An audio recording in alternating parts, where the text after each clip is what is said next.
Hello, it's time again. I'm Moses. Goonie Goo Goo.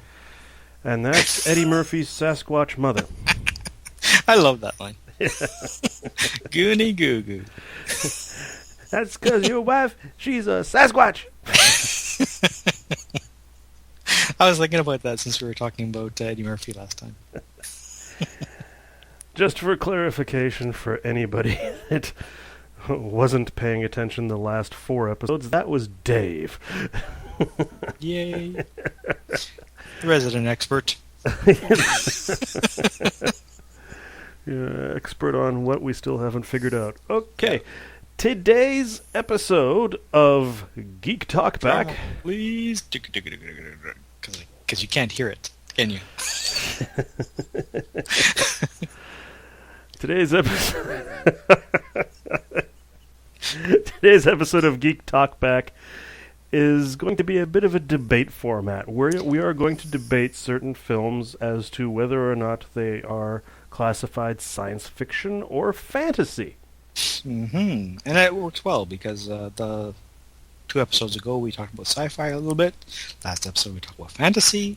And while we were talking about them, there were certain things that we weren't sure one way or the other, so we've left it for this episode. Yay. Yay. And there was much rejoicing. Yay. Okay. So it is quite possible that after we chat about it... You were about to say it is quite Python, wasn't it? Weren't you? No, I was not. Yeah, it sounded like it. I was not. Yeah. You're obviously hearing things, but better change your batteries in your hearing aid. Oh, we're going back to the hearing aid jokes again. And there's more to come. But but it's quite possible that after the discussion, we may have to agree to disagree and or say that it's either both or neither. Definitely something that's fantasy or something that is sci-fi could, of course, also be action or thriller or horror. But, we'll try to keep to the movies that are more focused around either fantasy or fiction. Or science fiction. Or fantasy or sci-fi. They're all fiction. I live in a world of fiction. Although I do know that there's one film that we're going to mention. There are plenty of people that keep saying, "No, it's actually true," but they can go suck a rock. All right, I'm sure that's not what you intended to say, but I'm glad you did. So, I mean, self-censored, boys and girls. Yes, it is. Well, we have to be. Somebody has to be. All right. So when we were talking about some of the other episodes, one of the movies that had come up that we weren't too sure at that time whether or not it was science fiction or fantasy was 20,000 Leagues Under the Sea. Ooh, now a real classic, written by That's right. Jules Verne, one of the fathers of steampunk science fiction.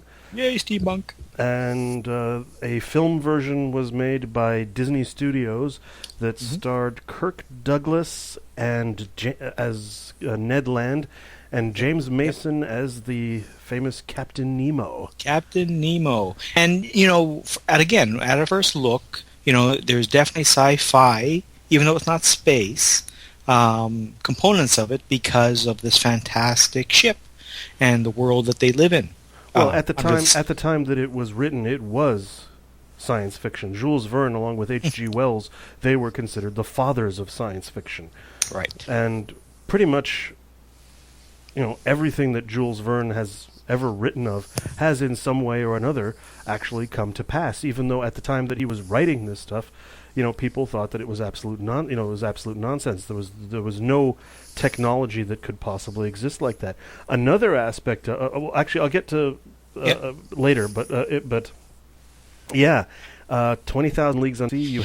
You had the nuclear submarine, which at the time that these stories were written, submarines were tiny things that they'd only been used briefly and with very little success. Right. Well, but remember, the concept was still out there from Leonardo da Vinci. It's just in a different form. Well, the concept was, but he designed it, but he'd never actually built a working model. Right. On the other hand, like prior to the if I remember correctly, prior to the publishing of 20,000 Leagues, I should check my history on that, but I'm pretty sure that the Civil War happened before 20,000 Leagues Under the Sea was written. There were submarines, but they were tiny, they barely worked, and they were ridiculously dangerous. And they were used in the American Civil War. There's even the ironclads were pretty dangerous back then too. Yes, but to that argument, now if you took the technology components and just said, these are, how do we deal with those problems? Well, how do you go under the sea? You go in a can. How do you live in an underwater city? Well, you put a bubble around it. That aside, I still claim that there is still a fantasy component to it because those things didn't exist. They were made up in the mind. They were fantasy ideas, and the life on how life could live under the water, and the different creatures that you would find, and the different problems that you would have to deal with. They would all have to be. Actually, I think they're okay. When you mention the creatures that would live underwater, the most famous one would be, of course, the giant squid. The squid, exactly. And at the time that the book was written, and actually for many decades after, it wasn't until fairly recently that it's been discovered that giant squids of such a size actually did exist. They were considered, if at any time they really did exist, that they have long since extinct. It's only been like within the past, I think, 30, 40, 50 years that that it's actually been confirmed that giant squids actually really exist. Exactly, because I've seen pictures of large whales, but large sharks and so forth that have large sucker marks on them. Yeah, and so forth, and so I throw it out there that there is a fantasy component there because it's like a world that's being made up thing that. Because there was no fact or proof of any of this type of stuff. The fact that it took on, the submarine took on a metal shell, is not unlike Ahab and so forth. So I mean, I'm sorry. How would you? What do you mean? Well, I mean, being in a whale, and that's Jonah. Sorry, my bad. I was just talking about that. Okay, you're mixing up Jonah and the Whale and Moby Dick. Yeah. Sorry. But at the end of the day, all of this stuff, how they chose to describe it in a technology fashion, that's fine. It was a choice, but the concept of the world under the ocean is all fantasy at that time. It was all made up, based on, how it could be or how they think it could be, and the steps, on how you would get down there and how they would live and what they would find and the problems that they would have, are all made like Alice in Wonderland, for the time, in my opinion. Yeah, I suppose I could. Honestly, I would disagree with your reasoning. I can see where you're coming from, but I just don't, that would be kind of like saying that, that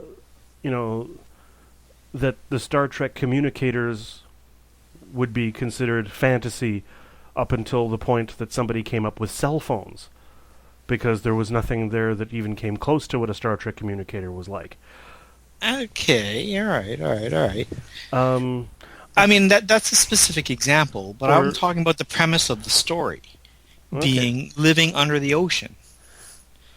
As being a fantastic world that happened to be under the ocean. Okay, I'll give you that. Actually, a little bit of trivia for you. Oh, I like trivia. Now, and you're full of it. And some trivia. Your eyes are brown too, buddy. Okay. Now, as you may recall, they didn't just get underwater using the submarine. They also had diving suits with portable oxygen packs, right? Mm-hmm. Yeah. Now, who invented scuba tanks? And what scuba mean? Well, self-contained underwater breathing apparatus. And who invented it? I don't know who actually made it, though. Jacques Cousteau. He actually created them? He created them. Well, it makes sense. It's just I didn't think that he... I didn't think that he was that, that had that kind of engineering skill. Well, yeah. There you go. Yeah. There you go. He wasn't just a pretty face. He definitely wasn't Actually, a pretty face. He wasn't really, actually. May he rest in peace, and with great honor bestowed upon him. But that man had a schnoz. Yeah, did he have a burial at sea? I don't know. Did they? I don't know. Sort of came to mind. Okay. I'm going to look it up. There's our Right. talkback subject for the next. Even though it's not coming from one of the readers, I'm gonna look that up, and in the Geek Talkback next week, You have homework. We'll test it. we're gonna look that. I'm gonna look that up, and I'm gonna give you an answer. Where he was buried. All right. Well, then, so the question comes: did I sell you? No. No. Are you sure? I'd still say it's. I'd still Seriously? say it's science fiction. All right. Well, okay. Let's move on then. Okay. I mean, I see your point, and I know I can see the technology components of it for sure, but from my perspective, I still view that it's still for that time it's like an Alice in Wonderland. The world is made up. It's totally non-existent, and they're just sort of making up reasons and explanations for how do you get past the problems of living under the ocean. And the fact that they happen to end up coming true is just, again, fantasy and sci-fi coming to life, in my opinion. Okay. Okay, which one do you have then? You think you're so smart, smarty pants? Well, Come on. how about The Modern Prometheus by Mary Wollstonecraft Shelley? Okay, don't be such a smarty pants. Frankenstein. Spit it out. Thank you very much. Frankenstein. Of course. Now, there's lots of versions of Frankenstein, so But I mean, I'd prefer to center on the original black and white film. of course that you do, starred- because you are what? You're older than me by a month. Well, Starring that said, Boris Karloff as the monster. now, that being said, I think you may have a better argument if you did think about the new "I Am Frankenstein" concept. But what are you saying? Are you saying it's sci-fi, or are you saying it's fantasy? You know Go. what? I'm on the honestly, I'm on the fence on this one. I'm Okay. honestly on the fence because there is this huge sci-fi concept. Yeah. Or at least because a lot of the stuff that's involved in the story is science fiction. Yeah. But, the galvanism and all that sort of stuff. Well, it's technology. But from the point of view that I have, being somewhat religious, the idea of actually being able to revive a dead body, or not even a dead body, but a inanimate body, because Yeah. it's not a single body. It's parts from all parts these of different bodies, sure. bodies, including a brain. Yeah. So these are all dead matter. They've got there is. I mean, as soon as you start arguing about the point of a soul, Yeah. a spirit that has to somehow reanimate the body, aside from the electrical impulses to get the brain going and the heart going, Yeah. then I feel you're in the fantasy area. But Okay. the whole science fiction is, I mean, at this point, even at this point in time, to do, like, it is possible to do a certain amount of organ and tissue transplants and even Sure. limb transplants. But Yeah, but I never got the impression that that's what this was really focused on. I mean, it's not like they took extra care that once a person died that they extracted a component that they were robbing and put graves. it on ice and stuff like that. Exactly, they were grave robbing. And in the movie version, they even they even went after the body of a criminal that had been hanged, just minutes after he'd finished being buried, and the brain had been sitting in a jar of preservative for God knows how long. Well, exactly. I mean, so I don't put that part of it as such. I mean, for me, I think it would be more of in my opinion, it'd be more of a fantasy concept if it did take on the concepts of souls and that component of it, but because it doesn't, as far as I'm concerned, it's sci-fi, buddy. Sci-fi. I don't know. Because I mean, especially the way. Sci-fi. Pregnant pause, Dave. No, but I mean, it's even in the book and in the movie. It seems that there's this whole religious aspect that runs through. I mean, he names the monster Adam. No, sorry, the monster is named Adam. Dr. Frankenstein actually doesn't name him. There's so many, and there's so many. There's so much of a morality issue involving, the hubris of trying to be like God. Yeah. I mean, even in the movie, the famous scene when the monster first animates, Dr. Frankenstein, stares up into the sky and starts bellowing at the top of his lungs. Now I know what it feels like to be God. I mean, and in point of fact, when the movie was first released, the censors actually forced them to add another roll of thunder into the soundtrack so that they could drown out that line. Because it was just so controversial. Yeah, but I mean, again, I think that's just the whole point of it. Them saying that was to spark that chord of anger. How dare you say that, you are this? When in reality, if you look at the timetable, Making Man was the last thing that he did. He did a few important things prior to that. So somehow I don't think that this really equates him having the power of God. Whatever you think God is. Well, I think that's the whole point of like the fantasy aspect is hubris. If that's all it took, then my mom and my wife and my sister are going to have issues with me because then they could do that anyway. Trust me, I've known a few women in my time that would argue that one. Well, exactly. So I mean, if that's all it took, then we've lost that battle a long time ago. Yeah. Yeah. And all we're good for is being Zeus in his freaking golden shower. Well, we're going to get back to that, buddy. Are we? Okay. So I'm saying it is not fantasy. I mean, it's got a fantastic idea, but I don't view it as a fantasy core because they don't touch into the religion of it, they don't touch into the supernatural of it, because they don't question the fact that it's not an active sentient being. Now, that being said, I said that I think you would have a better argument if you were looking at the new modern day version of Frankenstein. I think it's I, Frankenstein, or I Am Frankenstein, or something. Well, my apologies. I haven't really watched that one. Okay, then, if you do get a chance, for anyone out there who has or hasn't, if you haven't seen it, it's not bad, especially if you want to really look at this argument about whether or not it's science or fantasy, because in the newer version, they do delve into Frankenstein having a much more humanistic resurrection.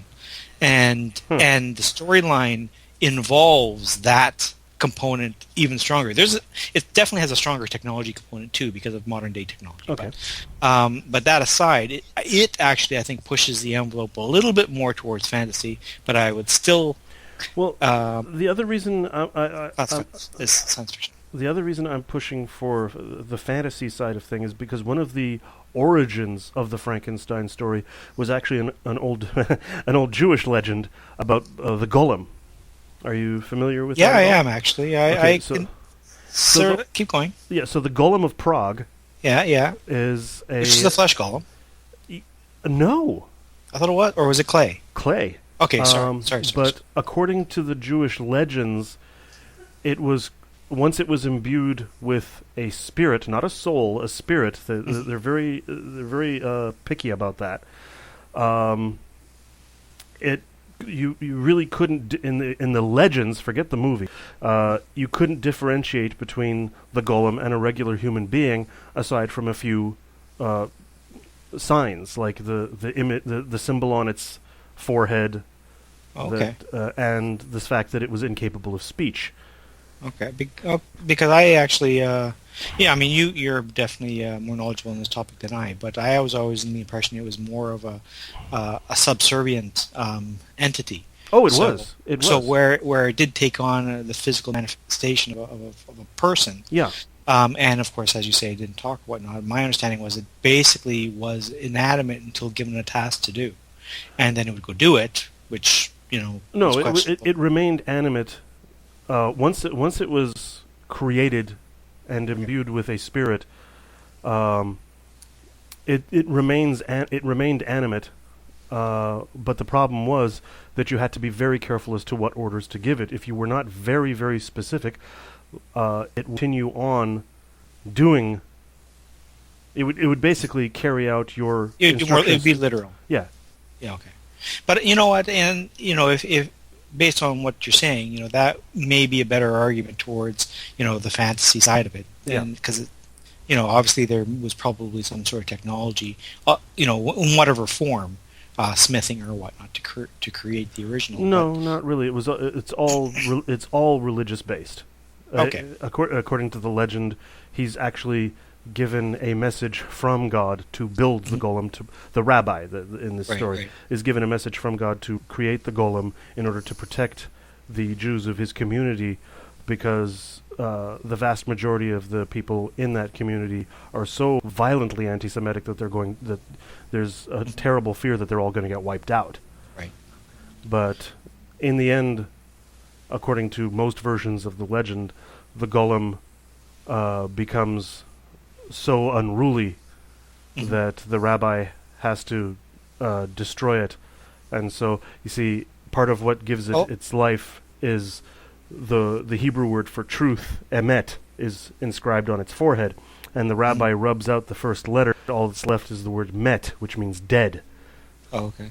And according to the legend, you see, the rabbi in the story actually existed. He was a real person.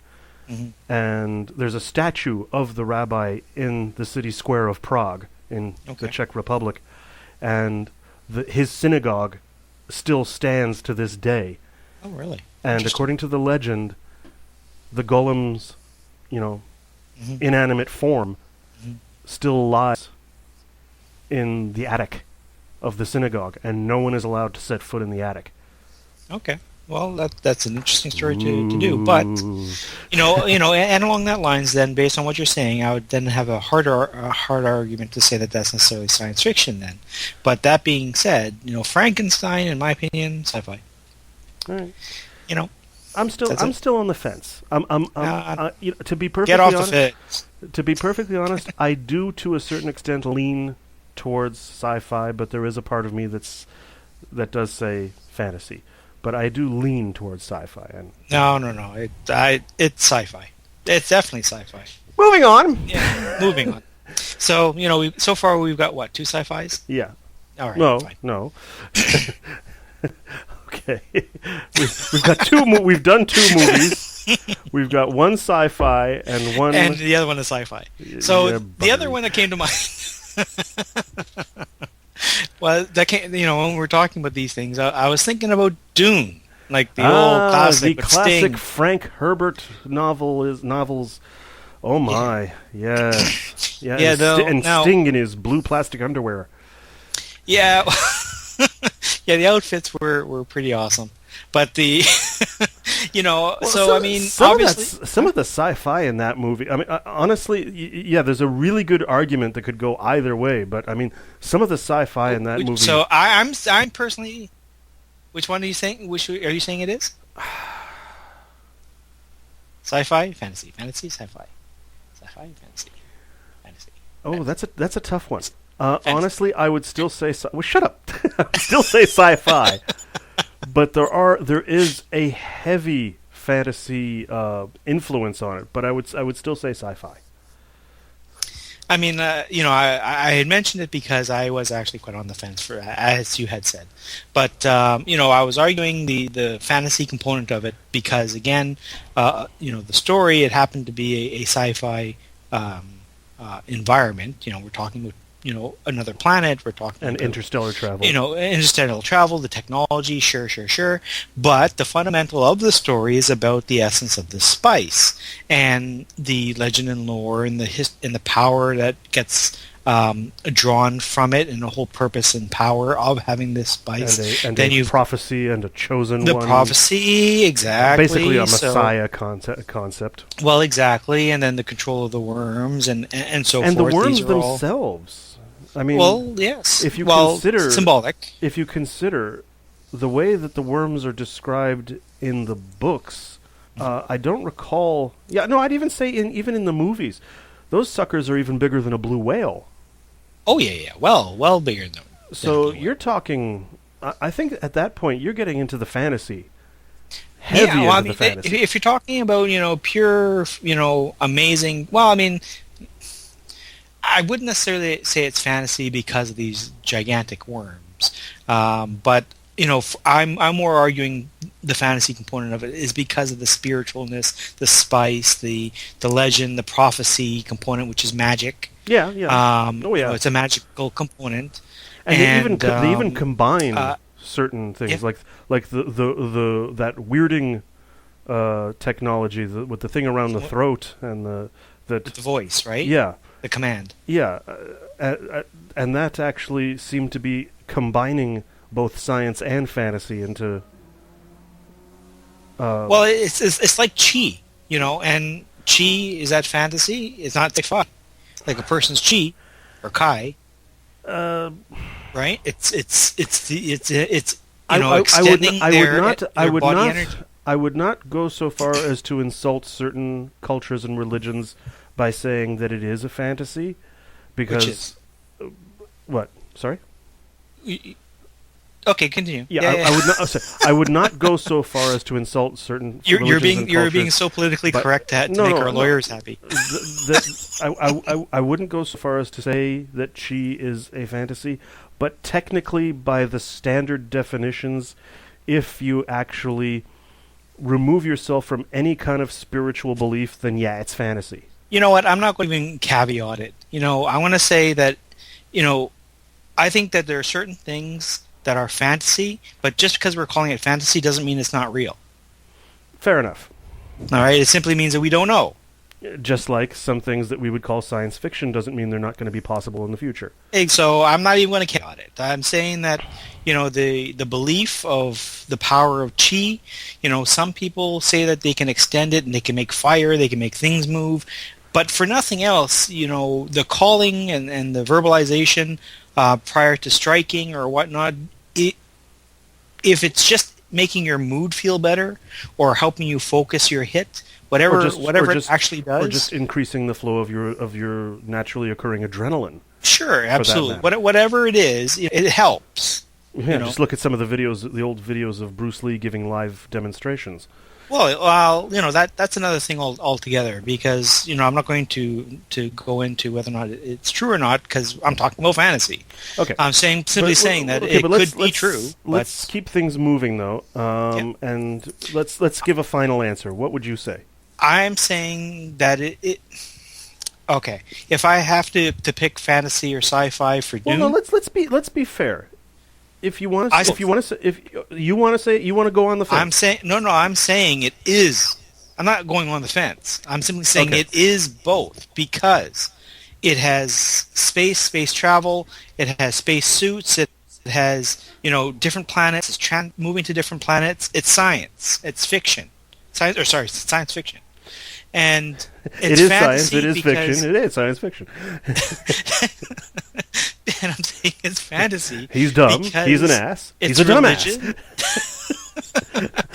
Okay, Dave. I agree with you 100%. That's one of the movies that basically straddles both titles. I say that's so. Okay. So it is said. So it is done. Okay, then let's move on. How about one of the best movie flops in recent history, which was unfortunate because I actually enjoyed the movie, John Carter. John Carter. Okay. John Carter. Okay, little background so what are you there. Saying? That was written by Edgar Rice Burroughs, the creator of Tarzan. And the original title of the first book was The Princess of Mars. Yeah, and there's quite a few books, though. Oh, yeah. The series was called John Carter of Mars. And I would have to say that part of the reason the movie failed was because they just didn't market it properly. They just said John Carter. If they'd actually said John Carter, Warlord of Mars, that might have... I don't necessarily... That seems like a B-movie title to me, but I agree that just calling it John Carter wasn't enough. Yeah. It just seemed So- like Jack Reacher, John Wick. Like, who cares? Is it a documentary or what are we talking about? If you haven't read the books, Is he like a relative of Jimmy Carter? yeah. Well, it's like the Pierce Jackson or Percy Jackson. Percy Jackson. Just calling it that doesn't mean anything either. So Yeah. anyhow, But I would honestly say that it is science fiction, Mhm. but it does have certain fantasy leanings. okay. Well, I don't see the fantasy leanings. I see it all 100% sci-fi. Well, the villains in the storyline.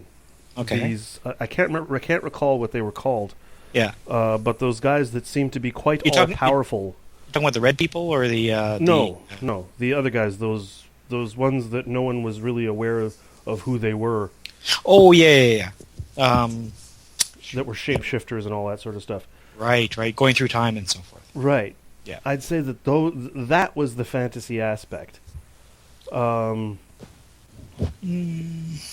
you think? I'm not sold. Plus, I mean, it did have an incredible amount of Conan-style subplots and action scenes to it. It was and we know now, as a matter of fact, that the planet Mars has been dead for centuries, if not millennia. I don't say. Nothing Hold there. on. I don't necessarily agree with that at all. Oh, please. There's nothing there. There is nothing there. Yeah, I totally disagree. There is lots of things that are there, and there's even more things that we haven't even begun sand. to dig into. It's everywhere. And ice. Did they find ice? I don't Yes. think, okay. There is lots of ice. So Anyway. don't even go there. But stick to the topic. I don't necessarily view those things as we had mentioned this when we were talking about fantasy before, and we had mentioned Conan, and I said then, if you're talking about the witches and so forth, component of Conan the movie, then I agree that would be more of a fantasy-based concept, but the barbarian lifestyle and, the traveling and the sword fighting and so forth, I don't view that as fantasy because that is how it probably was, to a certain extent. And I Possibly. chalk that up here, same thing with John Carter, is that yes, there is the alien fighting, not just underline, And interplanetary travel. and all that stuff. So I mean, there's no question that it's sci-fi, but with regards to fantasy, just because of the fighting and the similarities it had to Conan, I don't think those similarities are the parts that make it fantasy. Because as you say, those particular aliens traveling through time, I don't recall a lot of the detail as to how they were able to change shape and so forth. But at the end of the day, I don't necessarily construe that as being fantasy. I think it's just an alien feature. Yeah, but That's nice to I have. do recall there was once again it was foretold that he who could leap. Yeah, well, okay, let me think about that. Yeah, I forgot about that. So you're saying because of the prophecy component. Yeah. Okay, hold on. Nope. I'm going to nix that one, and this is why. Because these guys time traveled. And if they time traveled, then therefore they could have had glimpses into the past and or future. Yeah, but therefore, they weren't the ones that were talking about the prophecy. but they're the ones that could have started the prophecies. That's okay. We're okay. talking time travel, and that time travel is definitely technology. Okay. And I'd say we've argued enough. Let's give our answers. I honestly, I'm going to say sci-fi. of course, I'm saying sci-fi. Okay. I don't think that you hadn't convinced me that it was either. And I was leaning towards sci-fi to begin with anyway, but I felt that there were some fantasy aspects to it, but mainly it's science fiction. No, I don't see it. Because I don't believe in that. I don't think that that's divine prophecy. I think that's technology. Okay, you want to talk about divine prophecy? Yes, I do. Let's go for divine prophecy. The mighty Thor. Dun dun dun. Okay, well, let's. That one has to put a caveat. We have to be talking about which. Let's go with the Marvel movies. Marvel movies. Okay, Marvel Cinematic Universe. So the pretty Thor, Yeah, with the blonde hair instead of the not red the red hair. hair. Okay, so if that is the case, if we're talking about that, then yes, I can see where there would be gray area on the technology, because even in the movie they say that it's their technology that enables them to do these things. That being said, in the second Avengers, without doing any spoilers, they all take a turn at trying to grab the hammer, and they all have, their ideas on why he can lift it and the others can't. And the reason why he can lift it is that magic? Well, they already said it's not magic. Well, no. Here's the thing. Arthur C. Clarke, I believe it was, the great science fiction writer. Then the real version of Thor, exclusively fantasy, because it's all about legends and lore and magic and dragons. Well, Midgard serpents, not dragons. Where else? Okay. Yes. Well, I know In the same movie, no, but you're talking about the movie now again. I'm not talking about. Yeah, I'm saying that if you're yes, not listening. there are dark elves in the original. Yes. Okay, here's the quote. Arthur C. Clarke, the great science fiction writer, actually wrote at one point, any sufficiently advanced technology is indistinguishable from magic. Okay. Or here's an old person that just validated what I was saying. A dead person, actually. Well, old or dead. Anyway, so I'm saying the Marvel version, I'm saying 100% he's sci-fi, but the real version, I'm saying is 100% fantasy. And again, I'm not saying because it's not necessarily true. I'm simply saying that it's all magic and swords and hammers. No, I'm gonna still say even the Marvel version is fantasy. Why? Other than just be annoying. Just to be difficult. No. I was gonna say before you interrupted me, just to be difficult, but no. The main reason is because, you see, in interviews they actually used that. They actually admitted that they came up with that line that what we call science, you call magic. Yeah. They only came up with just so that they could make it work within the Marvel Cinematic Universe. Because they didn't want there to be magic, per se. I don't think so. Is that really? Well, I mean, what difference does it make? So, I mean... No, I'm sorry. I'm still gonna go. I'm still gonna go under magic. No. Fantasy. He's not magic. It's fantasy. It's fantasy. No, it's not fantasy. I'm saying Thor's it's fantasy. It's not fantasy. So, well, the Marvel... You're talking about a Marvel Thor is fantasy. He's not fantasy. It's okay, all technology. Even the Loki character is talking about the Loki device. with his Loki pokey stick. You're really going to go there?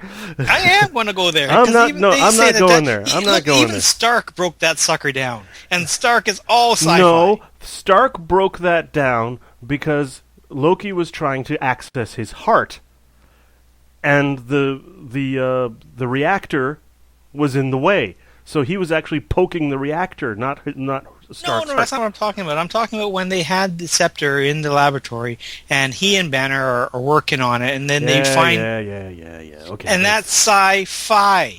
Yeah, because you got it from aliens. Well, there you go. The Chitauri gave it to him. Well, wherever it comes from, it's alien. But I'm still saying that Thor, in and of itself, and the Norse characters in the Marvel universe is fantasy. No, it's not. It's science fiction. Well, then we're just going to have to agree to disagree. No, we don't have to agree to disagree because you're wrong. Bite me. You're wrong. So right, next, well, pick the next movie. All right, so give me another prophecy.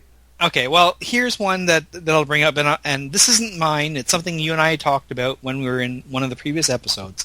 So I wrote it down so that we can talk about it for this episode. Hit me. I wish I could. So it is Matrix. Dun, dun, dun, the movie. The first movie. Well, it doesn't matter. Yeah, it does. No, it doesn't. Highlander 2. We're assuming there's a comedy. Highlander 2. It mattered. Highlander 2. The other two Matrix movies... That was magic. That was fantasy. The other two Matrix movies are absolute crap. I don't acknowledge them. I refuse This is not your critique, my friend. Don't care. I'm not listening. La, la, la. This is simply talking about anyway, the Matrix. Fiction or fantasy. The Matrix. Yes, there is the whole thing in there. But practically everything else in the movie is sci-fi. Okay. All right. If it is, all sci-fi, and okay, it's technology. Practically. Yeah. Well, but, if you're saying that everything that was created was all the program, and then all the people that were representing the programs were talking as the programs in the manifestation of a body, does that not construe that if the world is truly a creation of some other being's imagination, it is still their reality, therefore they are still, as far as reality is concerned, divine? Go. You still there? Well, no, the argument does have a certain amount of merit, because when you can... Oh, God, now I'm going to have to jump into the fucking third movie, you bastard. I didn't want to talk about the other two movies, but in the third movie, when Neo loses his eyesight, because he's supposed to be the chosen one... Yes, the chosen... Yeah, there we are. Fiction. Yes. Keep going. One... Keep going, you're agreeing with me. So he's able to still see through the flames where Agent Smith is. That's right. That's one of the reasons why fantasy, I don't count... Yeah, because reality I don't want to go there. Don't want to go there because it's the third movie, and I only count the first one. No. Yeah. No. At the end of the day, I'm sorry. They even in the second movie they give this whole bullshit explanation that there's all these programs that go rogue, and that's where all your legends of vampires and werewolves and such come from. And then they point out, okay, there they are. Say they're not real. No, and then they point out, okay, there they are, and he has this massive fight scene in this foyer with these two spiral staircases and all these weapons against all these guys that are supposed to be the basis for all the legends of vampires and werewolves and monsters and other. And at no point, aside from those two guys that seem to ghost everywhere, who aren't even in that fight scene, at no point do you see any of them do anything that even remotely gives you the impression of a vampire or a werewolf. Look, just because they are the representation and maybe the lore starters of those things, it doesn't mean they can do what they can do. It simply means that that's what other people viewing those things report that they did. It's not validating whether or not they could or couldn't do it. There's only one thing about those two movies that I actually enjoyed. That's not the question. The scene where the Merovingian says he prefers to speak in French, especially to swear in French, because it's like wiping your ass with silk. I love that line. That was a beautiful line. But the rest of those two movies were just absolute... Look, you had your opportunity to debate whether or not it was a good movie or not in the previous episodes. We didn't bring it up in the previous episodes. Yes, we not on that level. Anyway, you see, you should have got into it then. You missed your opportunity. I'm going to still say it's science fiction because everything is based on the concept of computer programming and robotics to a level much like in the Terminator, of where the machines and the programming become sentient. I say which that at this point in time is still sci-fi. I say it's sci-fi in its components and gadgetry, but what its core talking about is reality and the perception of reality. Because I'll tell you this right now, with regards to us right here on this planet today, it is still in debate on whether or not we are the inception of other people's creativity, and back to that whole Sim City conversation and so forth. Well, then you might as well go with the argument in the one scene in the movie Animal House when they're all sitting there stoned and they're discussing whether it's possible that our solar system is actually an atomic particle in some other giant being's finger. That. You know what? At the end of the day, I am agreeing with that concept, in the fact that we don't know. Dave, you're forgetting your physics. We learned back in high school that the model of an atom that we were taught in high school was actually nonsense. But that is my point. Is the fact that, and we talked about this in a previous episode, that when we look at microverse and macroverse. We touch, we see, we hear, but we know that there's these things called atoms, but we don't understand the interiors of the atoms, and everything is speculative. My point here being is that what we see here today is our perception of reality. Who's to say that we are not in a program right now? Therefore, in the movie The Matrix and all the things that were happening there, that, as far as I'm concerned, is fantasy. It just I'm happens going to to use disagree with you on that. technology to get there. I'm sorry, I'm disagreeing with you on that one. Okay. Let's move on. All right. You picked the last one, did you not? No, it was one that we had talked about. Oh, okay. We were talking about Matrix before. Well, moving on. Okay. Moving on, that we'll say that one I won as well. No. So No, you did not. Dave did not win that one. That was science fiction. We will see. Plain and simple. The listeners have to next vote. property would be The League of Extraordinary Gentlemen. The movie sucked, period. I didn't think so. The graphic novel it was based on, which was written by Alan Moore, was an absolute freaking masterpiece. But the movie sucked. I mean, you can joke all you want about how much I'm in love with Sean Connery, but I'm sorry, that movie still sucked. Well, like I said, It sucked. what's that? It sucked.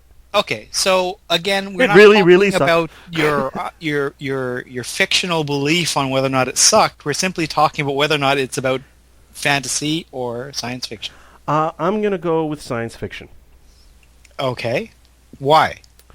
Because all the characters for the... No, that's not true. Wait a second. Oh!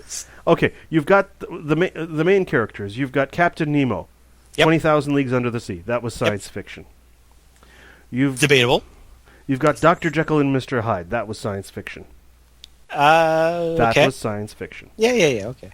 You've got The Invisible Man, science fiction. Yeah. You've got... Dorian Gray.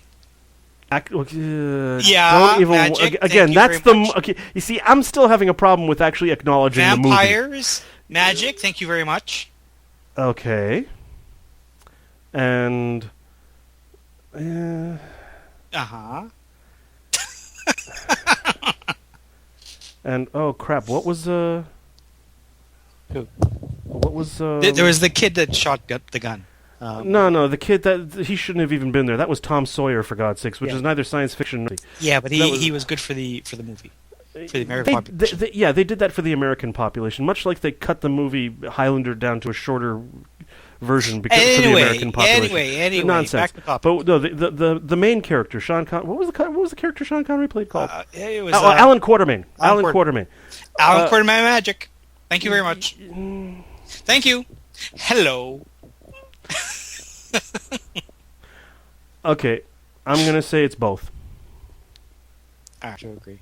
Because Okay, because moving on. As you go through the cast, you kind of have to say, yeah, that actually does go down the line. But I would have to I would have to lean on fantasy heavily for one reason. Because it put them all together. No, Yes. because it was a fantasy that that movie was ever going to make any money. Oh, you're so...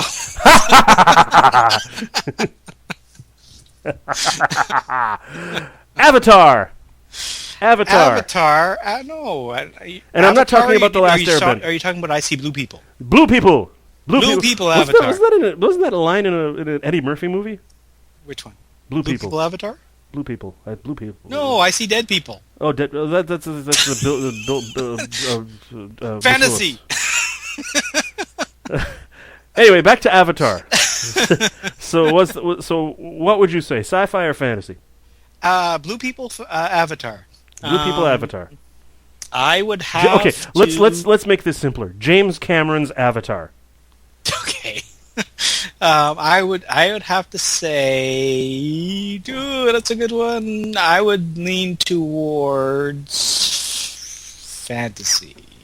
Yeah. See, I'm again gonna say no. It's sci-fi Okay, shoot. because basically you're talking about Time's up. first of all interstellar travel. You've got these basically what they call mech robots, like what the games you play with That's Mech Warrior. that's just a fancy tool. or Robotech or That's a anything like fancy that. tool, which is not unlike what they can do today. So You've got basically this machine that's supposed to be able to transfer your consciousness to an inanimate body. right. So then you're in Frankenstein So territory. let me so that's let me still take a sci-fi. step back. It's your consciousness, not your brain. Okay, your consciousness. It's Which still, is a what? That's still Frankenstein territory. No, it is not. Yes, it because is. Yes, Frankenstein did no. not I'm have sorry. You consciousness. argued that Frankenstein was sci-fi before. Now you've got to stick with that argument. In your face. Wrong. It was Because Frankenstein. That's Frankenstein, there right? They was built sci-fi they because built it an didn't do artificial. consciousness. They built an artificial body, and then they Yes. transferred his consciousness into that Consciousness. body. Therefore, Which is spiritual. They reanimated the body. Frankenstein. Wrong. Because Frankenstein did not have consciousness. Yes, It he was did. simply animate. He did have consciousness. Nope. And all those blue people are aliens. It's still sci-fi. And And who knows what kind of controlling the ability? Earth And thing, who knows what and kind of whole abilities the spiritual aliens? component with the tree and reaching out to one another. And who knows what capabilities It's aliens fantasy. might have?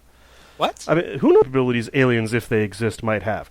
I came across an interview with James Cameron where somebody actually asked him, so why do if these aliens, if they don't have, if how they reproduce is in no way similar to how human beings reproduce, why do the female aliens have breasts?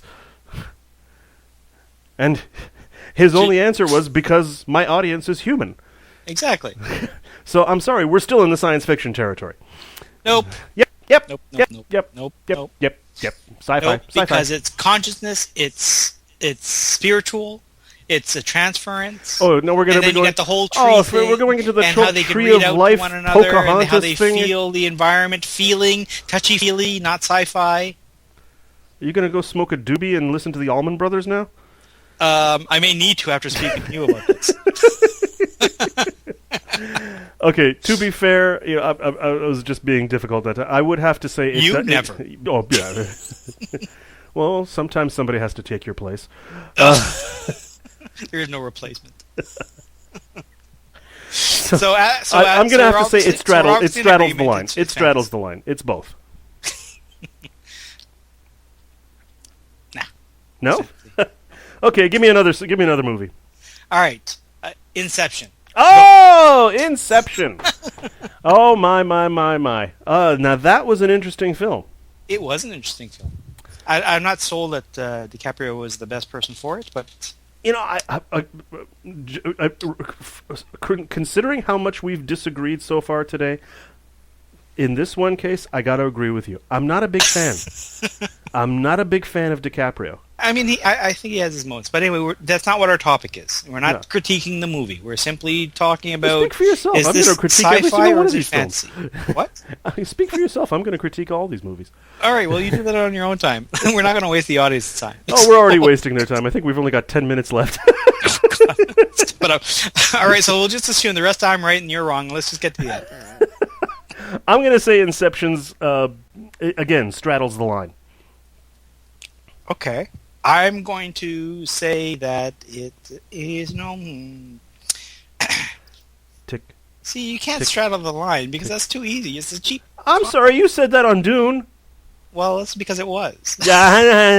And that's the only one I've said. I've picked a side for the others. I'm gonna say it's both. It's not both. It can't be. Because the whole thing about this film is that you're going into someone's dreamscape. You have no way of knowing that that's how dreams work. Yeah. There is no way of... That's complete fantasy. Yes. I agree. Oh, so you're saying this is fantasy and not science fiction? Correct. I'm saying that it's fantasy because it's all about dreams, which we don't know. It's a fantasy world based on what's going on. The fact that there may be technology components is simply part of the landscape in this case. Okay, so you're arguing that it is fantasy, but with some minor sci-fi aspects. No, I'm saying it's fantasy, and it just happens to use some technology to get there. Okay. Next movie. Do you actually agree? Yeah, okay. Next movie. So then I win on Matrix. In your face. No, you don't. Next movie. For the same reason. Nope. Next movie. All right, okay. All right. It's all time. right, It's time for a Family Guy vomit scene, or you want a Monty Python vomit scene. I know. So go ahead. Say it. Little... Say it. Say what? What Say it is? The movie? Da Vinci Code.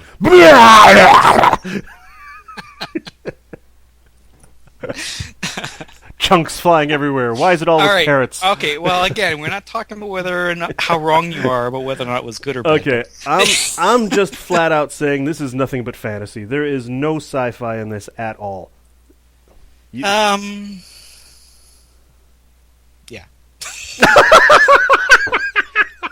Okay, next movie. Okay, because before we were talking about that, but as we've really worked on our definitions in the past few that we've talked about, I have to concede this so that I could be right with all the other ones. Okay, we're practically coming in for a landing here, so let's move on to pick me another movie, quick. All right, here's one that I know it came to mind, and I know we're going to get some feedback on this one. I propose about the X-Men. Fantasy. The characters. I'm saying the basic concept fantasy. Saying fantasy? Yeah. So therefore you're saying Thor is fantasy. I was saying Thor was fantasy to begin with. No, you were straddling the line. No, I wasn't. Like usual. You were straddling the line. You were talking about the No. Oh, for fuck's sake. No. Fantasy. There are some science fiction aspects to it, like Wolverine. Mm-hmm. But everything else in it is, I would have to say, is fantasy. Even has aliens, though. And technology, like Stark. Where? Stark. Tony Stark. Where? That's technology. Where? Okay, I'm sorry. That is not part of the Marvel Cinematic Universe. X-Men is Fox. It is not Marvel Disney. So... What? Yeah. Okay, fair enough. Yeah, okay. It's true. So okay, I'll give it to you. I said X-Men. Okay, fair enough. Okay. Moving on. Star Wars. Aha! Okay. The Big Daddy, Star Wars. What are you saying? A long time ago in a disagree. galaxy far, far away. Is that sci-fi or is it fantasy? I'm gonna have to say Better not say both. No, I'm gonna say it's fantasy. Fantasy. Yeah. It's fantasy. Why are you saying it's fantasy? Because practically everything that isn't technology in that film is centered around a fantasy of the Force, basically a magical ability. Plus, there's also... but I say that it's the other way around. Plus, there's also... There's supposed to be this whole thing about a prophecy that a Jedi is going to bring balance to the universe. Okay. Prophecy, okay. And the whole thing about being able to see into the future and being able to lift things with the power of... It's not being... And they never say you're lifting it with your mind. No, but you're lifting it with the power of the Force. Those Carradine things are making all that stuff happen, no? Metachlorians, there you go. And I'm sorry, I don't count those abominations they call prequels. It doesn't matter whether or not they were there. You have to take them into consideration.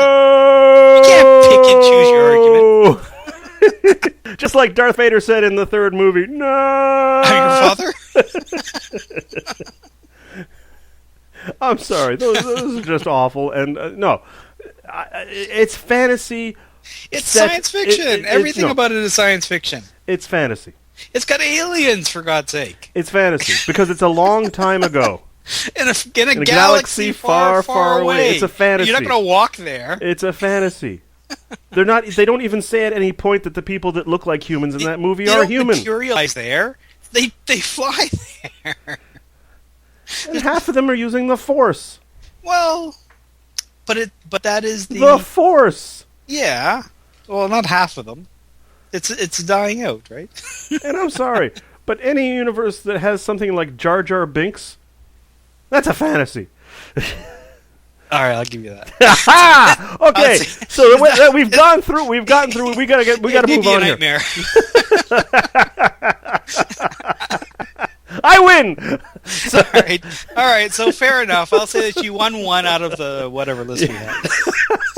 Okay, so do we have anything in the Geek Talkback mailbag? The Geek Talkback. Was there one? Any? I don't know. Was there?